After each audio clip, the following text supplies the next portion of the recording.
华林神机的2代到底是升级了还是减配了？为何高配版的用的是一个 9.8cc 的压缩机，排量还更少了？我看评论区很多人有这样的疑问。我面前拆开的这个就是华林神机2代 Pro 的高配版，它的外机是30千克，铜管的用料和老款是一样的，都是86公分的大双排铜管。但是很多朋友纠结的是它这个压缩机是 9.8cc 的其实它和老款的不是同一个系列的压缩机。我给大家讲一下这款压缩机的参数它的功率是758瓦，能效比呢是 4.02， 制冷量是3045瓦。而老款的那个华林神机 10.3cc 压缩机，它的功率是850瓦，能效比是 3.92， 制冷量是3255瓦。所以新款的压缩机它的功率更低，压缩效率是更高的，这是因为这款压缩机使用了压缩效率更高的电机，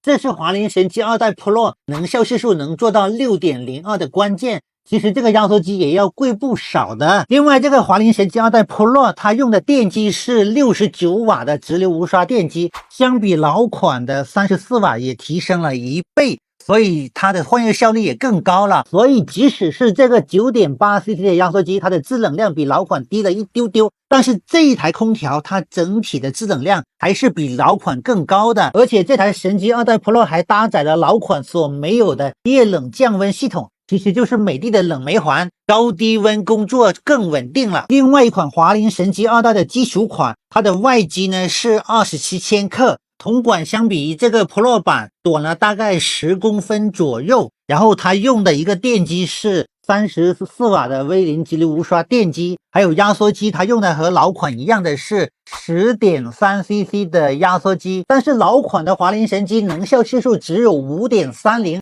而2代的基础版的能效系数达到了 5.76， 这是因为华林神机2代搭载了新的省电算法。其实我猜就是和美的的酷省电算法差不多，反正美的大哥有什么技术随便就拿点来用，所以基础版的外机主要是提高了能效系数，做了省电的优化。接着是他们的内机，神机2代的基础款和高配的 Pro 款其实内机是一样的，相比老款的外观，我认为这个新款的外观看起来更简约更舒服，还有不同工作模式下的萌趣表情也挺有意思。送风功能他们都支持上下左右扫风和一键防止吹，和老款区别不大，没有用上美的的那个 3D 环油风内机，有点小遗憾。不过它的循环风量从710立方米每小时升级到了800立方米，风量更大了，也帮助了性能的提升。怎么样？华林神机2代的2款机型，大家更喜欢哪一款呢？